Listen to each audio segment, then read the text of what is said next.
নাম আবু সাইদ, বাবার নাম মকবুল হোসেন, ঠিকানা বাবনপুর, পীরগঞ্জ, রংপুর, বয়স 25।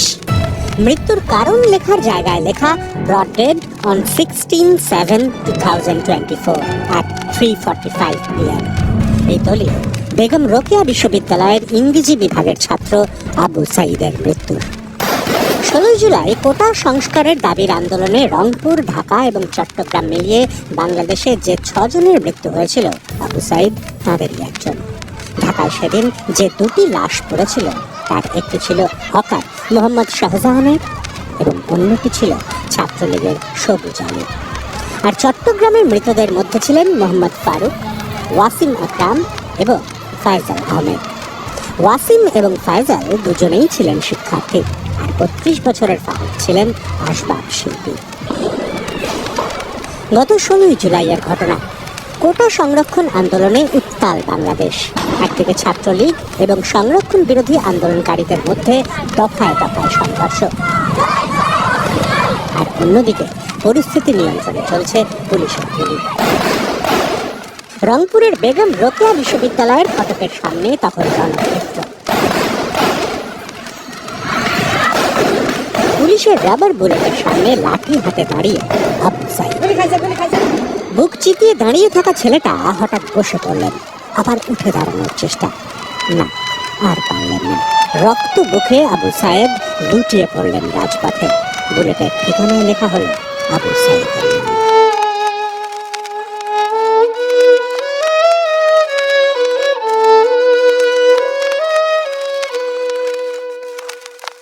1987 সালে এরশাদের আমলে পুলিশের গুলিতে মৃত্যু হয়েছিল ছাত্র নূর হোসেনের।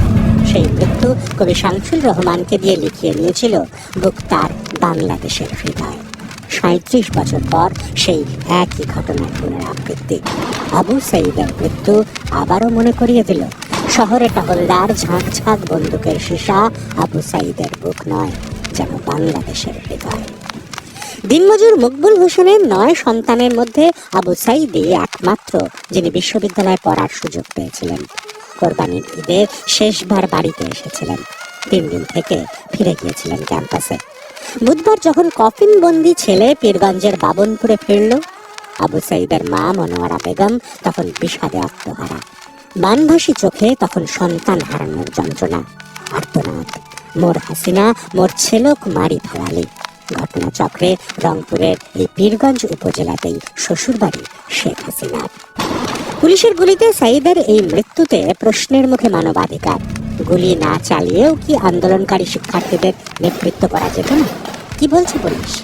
বাংলাদেশের পুলিশ যে 3টি আইনি পথে তার কার্য প্রক্রিয়া চালায় সেগুলি হলো 1861 সালের পুলিশ আইন, 1898 সালের ফৌজদারি কার্যবিধি এবং 1943 সালের পুলিশ রেগুলেশন অফ বেঙ্গল। এই সব আইনই ব্রিটিশদের তৈরি, যেখানে পুলিশকে শক্তি প্রয়োগের ক্ষমতা দেওয়া রয়েছে, এমনকি কিছু ক্ষেত্রে গুলি চালানোর এখতিয়ার দেওয়া হয়েছে।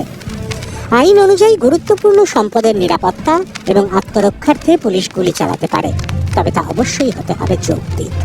এখন প্রশ্ন, মঙ্গলবার দুপুরে বেগম রোকেয়া বিশ্ববিদ্যালয়ের সামনে কি আদৌ সেই ধরনের পরিস্থিতি তৈরি হয়েছিল? গুলি চালানোর ঘটনায় 4 সদস্যের কমিটি গঠন করেছে রংপুর মেট্রোপলিটন পুলিশ। 2 সপ্তাহের মধ্যে তদন্ত শেষ করে রিপোর্ট জমা দেবে এই কমিটি।